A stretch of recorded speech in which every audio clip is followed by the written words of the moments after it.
Hi everyone, welcome back to the channel. Today, we have another episode of Ask an Expert. This is a series where I interview experts in different fields so that we can learn from their knowledge and experience. Today's expert is someone who has over 20 years of experience working at Apple and is currently the Senior Director of Engineering at a major tech company. He also teaches classes at a university and is an advisor for several startups. And most importantly, he has managed hundreds of people throughout his career. So without further ado, let's jump into today's topic, which is what skills do you need to become a great manager? The first skill is to be able to observe your team. In other words, you need to be able to pay attention to the people around you. You need to understand their strengths and weaknesses and what motivates them. When I started out as a new manager of a product development team, I was very nervous about my ability to lead the team. I had been an individual contributor for many years before that, and I was used to just focusing on my work and getting things done. But now I was responsible for the work of others.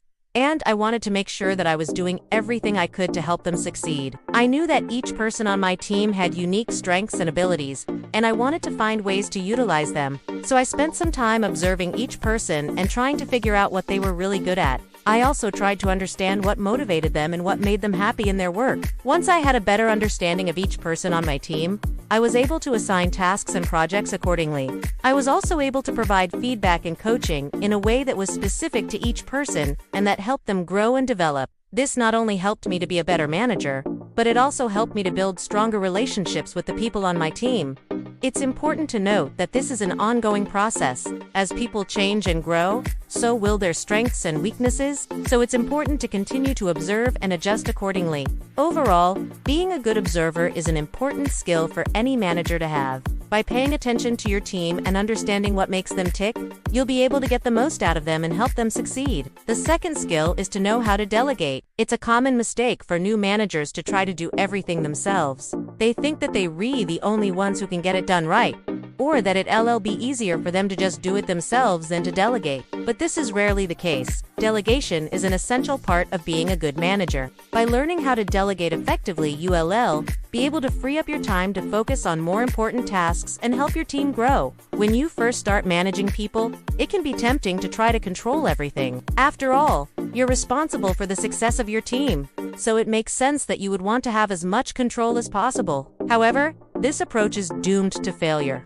Not only will you spread yourself too thin, but you'll also prevent your team members from growing and developing. The key to effective delegation is to give people the opportunity to do things that are outside of their comfort zone. By challenging them and giving them the support they need, you'll help them grow and develop professionally. Of course, this doesn't mean that you shouldn't be involved in the work of your team. You should still be available to provide guidance and support when needed. But by learning how to delegate, you'll be able to focus on the big picture and help your team succeed.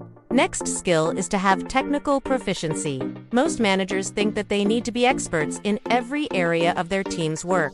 In reality, this is not only impossible, but it's also not necessary. What's much more important is to have a solid understanding of the technical aspects of your team's work.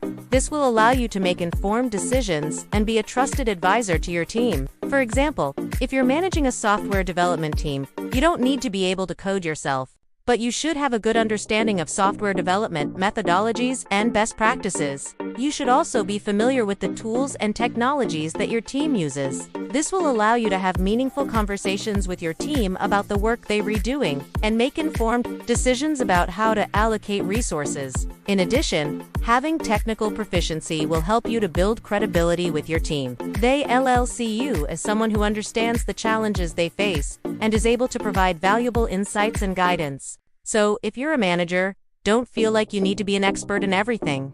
Focus instead on developing a solid technical understanding of your team's work. This will help you to make better decisions, be a trusted advisor to your team, and build credibility with those you manage. The fourth skill is to ask the right questions. This is a skill that can be developed with practice. It's important to be aware of the questions you're asking and the impact they're having. Over time, you'll learn to ask questions that elicit the information you need, while also inspiring and motivating those around you. For example, rather than asking why something hasn't been completed on time, you might ask what's preventing the team from meeting the deadline. This type of question is more likely to produce helpful information because it doesn't put people on the defensive. By asking the right questions, you can get your team to think more critically and creatively. This can lead to better decision-making and problem-solving. Additionally, asking the right questions can help you to understand the perspectives of others. This is important for building relationships and creating a more inclusive environment. As you become more experienced as a manager, you'll develop a repertoire of questions that you can use in different situations. These questions will help you to get the information you need,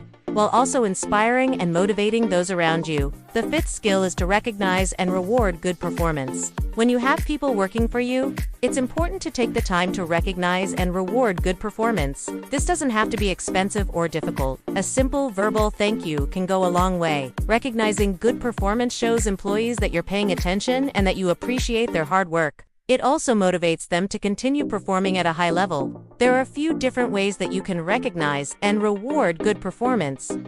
One way is to simply say, "Thank you." A verbal thank you can be very powerful. It shows employees that you're paying attention and that you appreciate their work. Another way to recognize good performance is to give an employee a pat on the back. This could be a physical pat on the back or a metaphorical one, such as a congratulatory email. You can also reward good performance with tangible items such as gift cards or extra vacation time. If you want to go the extra mile, you can also give employees public recognition. This could involve posting about their accomplishments on social media or announcing them in a company-wide meeting. Whatever method you use, make sure that you're consistent. Recognize and reward good performance on a regular basis. This will help to create a culture of appreciation and will motivate your employees to do their best work. Being a great manager is not an easy job, but it's definitely a rewarding one. By developing the skills of observation, delegation, technical proficiency, questioning, and recognition, you'll be well on your way to becoming a top-notch manager. So don't wait any longer. Start developing these skills today and see how much of a difference it makes in your career. Alright, thank you guys so much for watching another episode of Ask an Expert. I hope that you enjoyed today's episode, and I hope that you learned something new. If you did, please remember to hit that thumbs up button below and leave a comment. Also, if you're interested in learning more about data structures and algorithms or DSA, check out our online courses at our website. We offer comprehensive courses on a variety of topics, including binary trees, graphs, dynamic programming, and more. Our experienced instructors will teach you everything you need to know to master data structures and algorithms. So what are you waiting for? Visit our website today and start learning. Thanks for watching, and I'll see you in the next video.